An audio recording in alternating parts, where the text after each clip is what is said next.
अब मैं हम सबके लोकप्रिय नेता भारतीय जनता पार्टी के उम्मीदवार भावी विधायक संजीव जी बेनीवाल से निवेदन करूंगा कि वो अपनी बात रखे। संजीव बेनीवाल, संजीव बेनीवाल।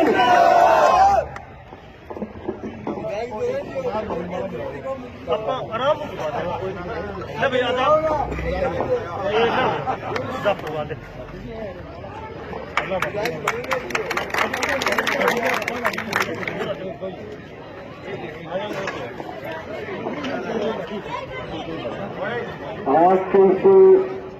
सम्मान समारोह में हमारे साथ मंच पर विराजमान हमारे मंडल अध्यक्ष जी, हमारे नेता प्रतिपक्ष आदरणीय मांगीलाल जी, हमारे चेयरमैन आदरणीय बलवंत सैनी जी, हमारे पार्षद गौरव सोनी जी, युवराज जी और हमारे पार्षद अनवर कुरैशी जी, हमारे सरपंच साहब पधारी हुए मोहर सिंह जी, हमारे जिला उपाध्यक्ष अनोख सिंह जी और आज एक बहुत बड़े कार्यक्रम को करके और एक तरह से बहुत मजबूती के साथ भारतीय जनता पार्टी ज्वाइन करने वाले हमारे बीच में लहंगर बुजुर्ग, आदरणीय बुजुर्गों, नौजवान साथियों, दोस्तों, मित्रों, पार्टी के कार्यकर्ता बंधुओं, हमारी माताओं बहनों, प्यारे बच्चों, प्रेस के मेरे बहुत ही सम्मानित साथियों और कार्यकर्ता बंधु, आज एक तरह से इस ऐतिहासिक स्थल पर बहुत ही शानदार सम्मान समारोह का और एक कार्यक्रम का आपने आयोजन किया है और विशेष करके इस कार्यक्रम के आयोजक के रूप में राजपूत समाज, गुर्जर समाज, कुम्हार समाज, स्वामी समाज, राजपूत परिवार और इसके साथ साथ ही हमारे देवदा परिवार, हमारे श्यामखानी परिवार के सारे सदस्य एक तरह से सबने मिलकर के कार्यक्रम के आयोजन के रूप में काम किया और इसके साथ साथ सतीश बिरादरी के मेरे भाइयों ने मिलकर के इस कार्यक्रम को और शानदार बनाने में इनका सहयोग किया। सतीश बिरादरी के लोगों ने यहाँ मान और सम्मान किया, इसके लिए मैं तय दिल से पार्टी की तरफ से आप सबको बहुत बहुत धन्यवाद देता हूँ, आपका बहुत बहुत आभार प्रकट करता हूँ। और आज इस मौके पर अनेक कार्यकर्ताओं ने, साथियों ने भारतीय जनता पार्टी की सदस्यता ग्रहण की है। माकपा छोड़ करके या दूसरे विचारधारा को छोड़ करके भारतीय जनता पार्टी की सदस्यता ग्रहण करते हुए मुझे अपना पूरा आशीर्वाद दिया है। उसके लिए मैं सम्मिलित होने वाले सभी साथियों का, पूर्व पार्षद का और उनके साथ शामिल होने वाले सभी साथियों का पार्टी रूपी इस परिवार में बहुत बहुत मैं अभिनंदन करता हूं, आपका बहुत बहुत स्वागत करता हूं। और आज लगातार आप देख रहे हो, हर कार्यक्रम में गांव में भी जाते हैं, क्षेत्र में जाते हैं, कस्बे में जाते हैं, हर वार्ड में जाते हैं, हर जगह आपको सैकड़ों की संख्या में दूसरी पार्टियां, विशेष करके सीपीएम, माकपा को छोड़ करके, दूसरी विचारधारा को छोड़ करके बड़ी संख्या में साथीगण जो है भारतीय जनता पार्टी में सम्मिलित हो रहे हैं। और ये सिलसिला मैं जब टिकट लेकर के आया था तब से लेकर के आज तक लगातार चल रहा और एक तरह से भारतीय जनता पार्टी का हमारा एक तरह से परिवार बड़ा हो रहा है। तो मैं इसमें सभी सम्मानित साथियों का जो लगातार पार्टी को मजबूत करने के लिए हमारे साथ आ रहे हैं, उनका फिर से बहुत बहुत अभिनंदन करता हूं, स्वागत करता हूं और उनको विश्वास दिलाना चाहता हूं कि आपके मान और सम्मान में किसी तरह की कोई कमी नहीं आने देंगे। मेरे लायक कोई भी काम हो तो सीधा आकर के आप मुझे आदेश करना। आपके और मेरे बीच में किसी मध्यस्थता की, किसी बिचौले की आवश्यकता नहीं पड़ेगी, ये मैं आपको एक तरह से विश्वास दिला करके जाता हूं। हमारी तरफ से शिकायत का कोई मौका नहीं आने देगा। साथियों, आने वाली 25 तारीख को राजस्थान की सबसे बड़ी पंचायत में, राजस्थान की विधानसभा में आपको अपना नुमाइंदा चुनकर भेजना है और एक तरह से वोट के जरिए बनने वाली 16वीं विधानसभा में और राजस्थान की बनने वाली सरकार में आप अपनी हिस्सेदारी डालने जा रहे हैं। और ठीक 5 साल पहले किस तरह के चुनावी वादे किए गए, किस तरह का चुनाव यहां संपन्न हुआ, किस तरह की बातें कही गई और एक तरह से हमें राज नहीं आवाज चाहिए का नारा दिया गया। अभी और न्योड़ आ रहे मल फिर सारे बीच में भाषण दे गए उन्होंने मैं बहुत न्यारा काटा। मैं कह रहा भला आदमी और यूं तो मैंने भूखों पे रिश्तेदार है पर मेरी छह कौन पड़ती बुढ़े बाईपास पर नर्सरी कहे वो बुढ़े गए रात दिन किसान की बात और नर्सरी वो जानकार पौधा को बहुत समाज सेवी कार्य करता है। प्रहलाद ने मैं कहते रहा प्रहलादा किमें गयो छह कौन पड़ती क्योंकि छह टबरी है तो लाल झंडा लगे। आज आपकी पीड़ा व्यक्त करी था बीच में, चलो फिर भी कोई बात नहीं, प्रहलाद देर आए दुरुस्त आए, आपका भी स्वागत है, आपका भी अभिनंदन। मैं कहना चाहता हूं कि राज नहीं आवाज चाहिए का नारा दिया गया, लेकिन सवाल ये उठता है कि न तो इनके पास आवाज थी, न ही आवाज की जरूरत इन्होंने राज बनने के बाद महसूस की। इनको केवल और केवल चाहिए था तो सत्ता चाहिए थी, राज चाहिए था। और तत्काल जैसे ही अशोक गहलोत साहब की और पायलट साहब की कुर्सी का झगड़ा हुआ, कुर्सी के पाए जब हिलने लगे तो सबसे बड़ी लॉटरी इन लोगों की लग गई और आज आगे आवाज ने तो पासा छोड़ दी, जागे राज में बात भर ली गई और वह पाया पकड़ दिया जो है कुर्सी का, आज तक छोटे को जिक्र है। न केवल प्रहलाद वर्ग कार्यकर्ता की भावना ने ठेस पहुंचाई, न केवल भावना पर जो है एक तरह सुहागो मारो, बल्कि कांग्रेस पर भी बुढ़ो रूटा बेटर मारना का भाषा में कर दिए। कांग्रेस बड़ी नजर को नहीं आया। अभी मैं भाषण दिया, मैं आप बताऊं अभी कांग्रेस आम मुद्दा ने लेकर राज में आई, किसाना ऐसा वादो करे गयो कि थारो संपूर्ण कर्जो माफ कर देना, बेरोजगार साथ देने कहो तो थाने भत्तो दे देना, नौकरियां में धांधली हुई, सब कुछ परीक्षा प्रणालियां ध्वस्त करने का काम कांग्रेस की सरकार करे। पर आ भाषणा पर कई बारी बोलना सब चीज बना आई कहते कि यार तू क्यों टाइम खराब करे, कटे कांग्रेस है भादरा में खड़ी कांग्रेस नजर ही को नहीं आने लाई, खड़ी सड़कों को नहीं भादरा में तो परसों बढ़ने लाई है ना लाभ। तो असली कहानियां है कि कांग्रेस तो सत्ता के बाद मरी और कांग्रेस जो है लाल झंडा लगाकर नतमस्तक हो। मलखेड़ा में अशोक गहलोत साहब आया, आदरणीय मुख्यमंत्री जी थारा मलखेड़ा ग्राम में आया प्लाट, भाषण सुनो वो भाषण करने खड़े हो कह दी यूं बोलते हो। चलो खैर कोई बात नहीं, मुख्यमंत्री को स्वागत करो, अच्छी बात है। सीएम साहब कहने लगे कि ये एक्टिविटी कोई अभी का नहीं,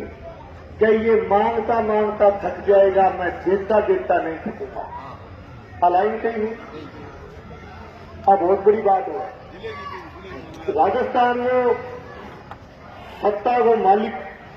राजस्थान को मुख्यमंत्री यानी कि राजस्थान सरकार बोल रहे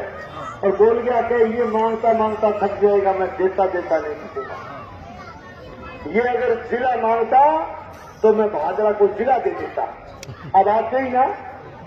तो फिर वो जिलो मांगियो क्यों को नहीं, जिलो मांगियो को नहीं। और जो वीकेंड भी मांग लिया कि कोई बात नहीं जी, गलती होगी भूली होगी अभी दे दो, तो भी आचार संहिता ला रहा हूं, 2 दिन पहले 3 जिला और दिया तो फिर मिल जा रहा भी, लेकिन मांगे को नहीं क्योंकि नियत में खोट हो। ये भादरा की विकास, भादरा का विकास नहीं चाहते थे, इलाके की समस्याओं का निवारण नहीं चाहते थे, इसलिए जिला नहीं मांगा। और फिर बात सुनो, गहलोत साहब कहता भादरा ने नोट खतर आंदोलन पहले 1.5-2 साल लगातार भादरा की जनता, भादरा का जागरूक लोग समर्थन देता, फायदे की बात भी 130 किलोमीटर जावा हनुमानगढ़ काम खतरा पा बाधा उसको पड़ता हो पड़ा जो 125 तो हो गो और नोर पड़ा 40-45 तो थोड़ा 42 किलोमीटर पड़ा तो नोर में आपने तो फायदो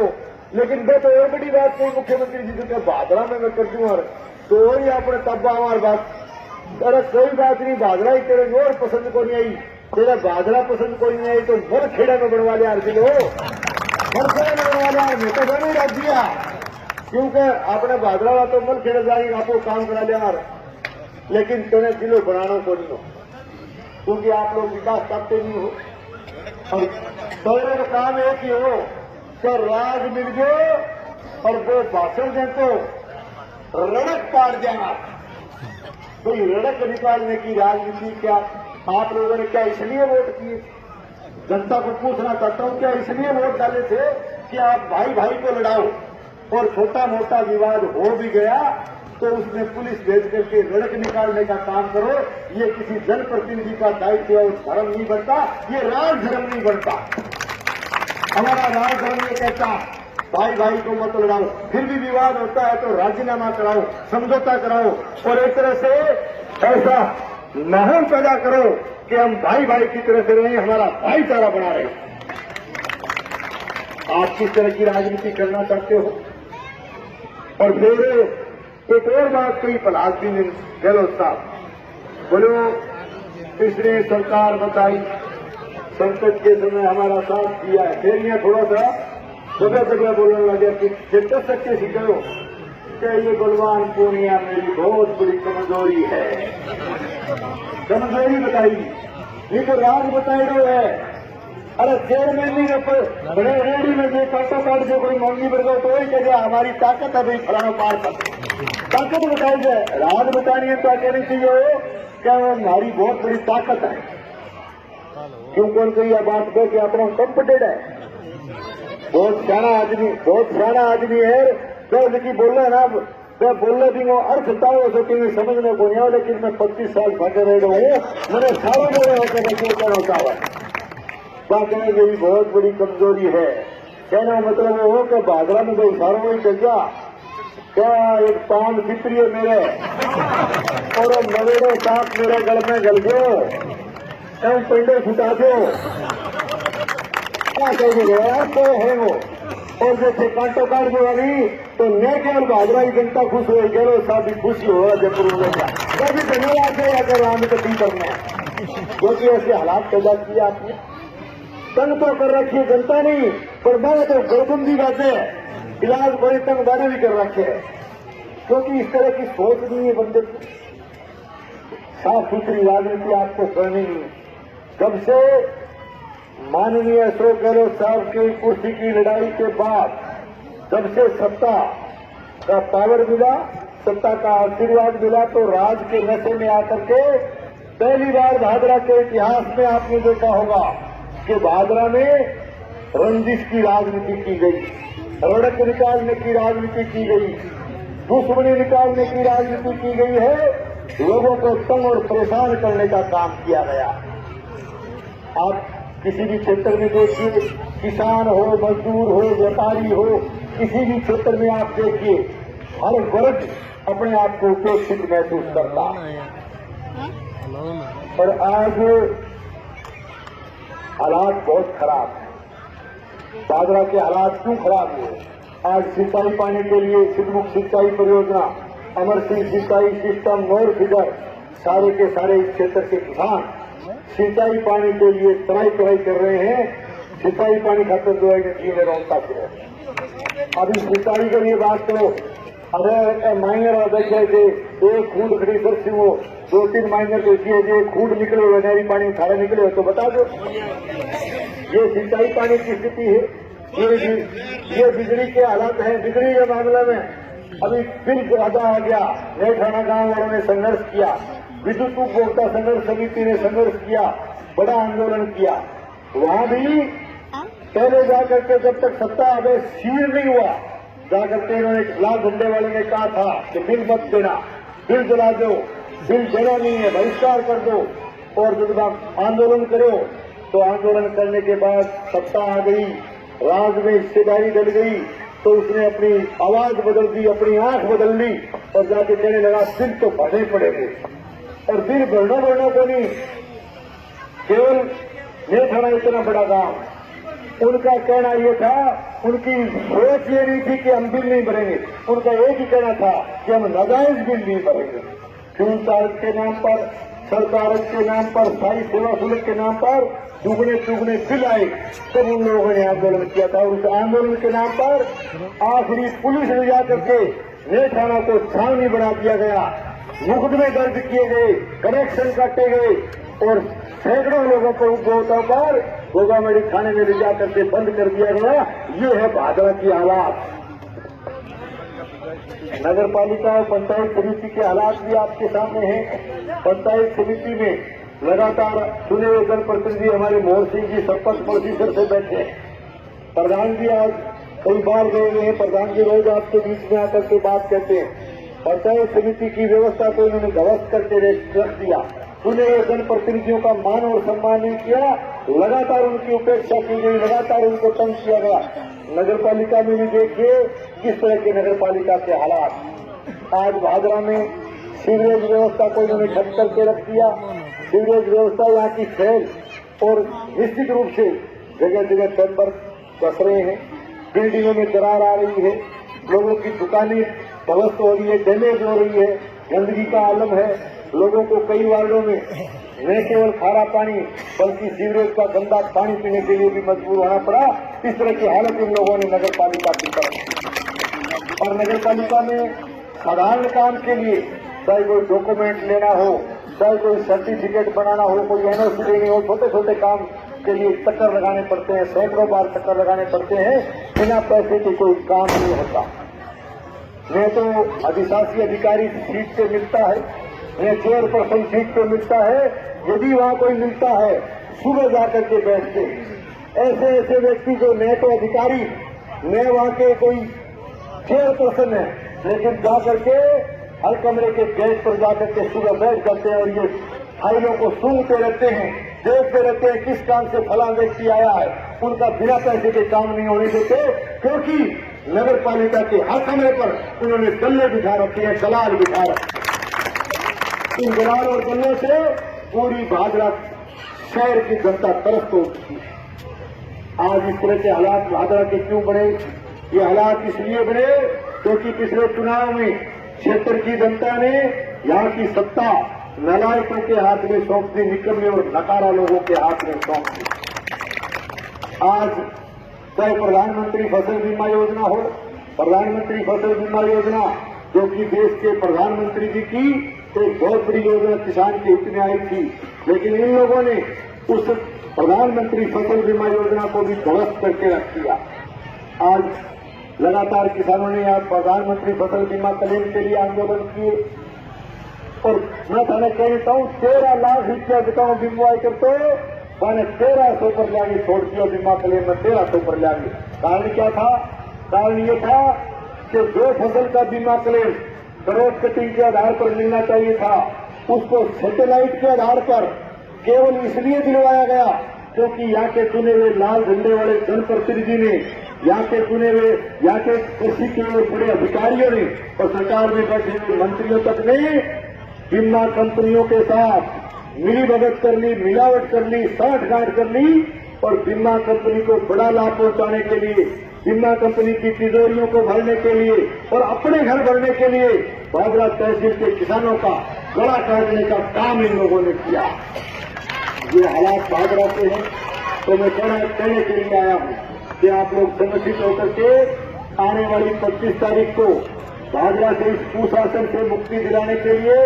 कमल के फूल का बटन दबा करके आप यहाँ से भारतीय जनता पार्टी को जिता करके भेजिए। अपने इस कार्यकर्ता को आप लोग विधानसभा में भेजने का काम करें। हम इस व्यवस्था को सुधारने का काम करेंगे, सिंचाई की व्यवस्था को सुधारने का काम करेंगे, किसान को न्याय दिलवाने का काम करेंगे और यहाँ के शहर की नगर पालिका प्रशासन को भी दुरुस्त करने का काम करेंगे। और जिस तरह से इन लोगों ने यहाँ ठगी का बाजार बना रखा है, यहाँ सत्ता का आशीर्वाद लेकर के इन लोगों ने झूठ और लूट की जो दुकानें खोल रखी है, इनकी दुकानों का शटर गिराने का काम किया जाएगा। और जिस तरह की तस्करी का बड़ा जाल तस्करी का बड़ा खेल। भादरा में पहली बार आपने देखा होगा चंदन की तस्करी, नकली डीजल बनाने के कारखाने, डीजल की तस्करी, पेट्रोलियम पदार्थों की तस्करी, चिट्टे की तस्करी, दारू की तस्करी, हथियारों की तस्करी, पेड़ों की लकड़ियों की तस्करी। पता नहीं किस किस तरह के तस्कर इन लोगों ने यहाँ पैदा कर दिए। मैं कहने के लिए आया हूँ कि यहाँ पर राज बदलने वाला है। आप लोग जो है मुझे सुन करके भेजें। मैं कह सकता हूँ कि यहाँ से तस्करी के राज को समाप्त करने का काम करेंगे और जो लाल झंडे वालों के आशीर्वाद से इनके चोले चपटों ने जो गुंडागर्दी करने का काम कर रखा है, मैं फिर कह के जाता हूँ कि भादरा में या तो गुंडागर्दी छोड़ देंगे, नहीं तो भादरा छोड़नी पड़ेगी, इसमें कोई दो राय नहीं। और कर्मचारी अधिकारियों को भी एक तरह से डर और भय के वातावरण में जो उनको जीना पड़ रहा है। कर्मचारी अधिकारियों के तबादले भी, कर्मचारियों के तबादले राजनीतिक रंजिश की वजह से जैसलमेर बाढ़ में करवाए गए। यहाँ की बहन बेटे तक को भी दुरुस्त इलाके में राजनीतिक व्यवस्था से भेजने का काम किया गया है। तो मैं कहना चाहता हूँ कि डर और भय के वातावरण से बाहर निकलिए। भारतीय जनता पार्टी की सरकार बनने वाली है। जिन कर्मचारी अधिकारियों को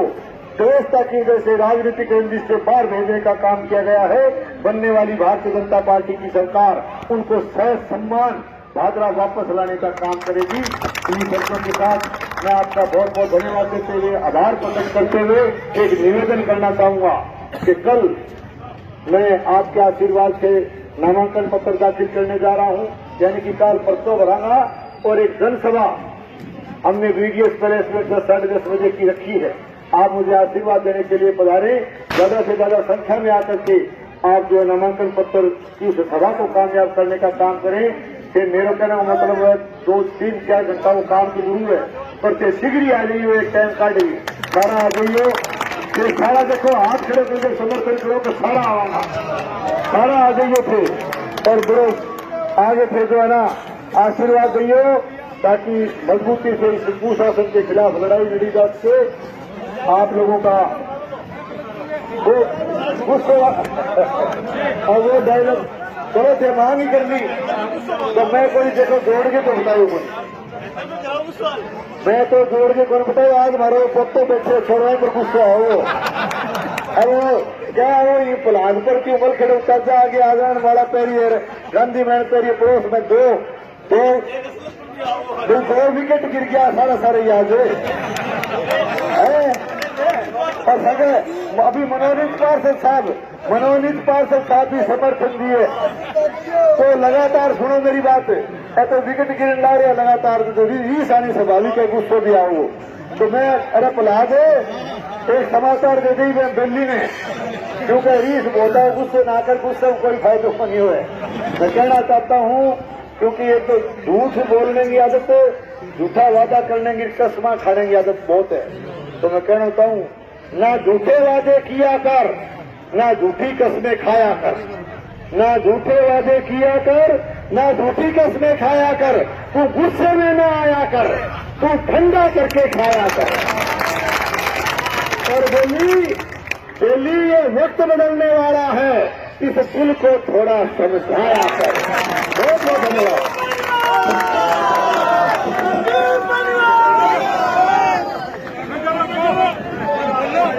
एनडीए से चला जाएगा हमारे लोकप्रिय नेता संजीव जी बेनीवाल को। संजीव बेनीवाल, संजीव बेनीवाल, धन्यवाद आप सभी का।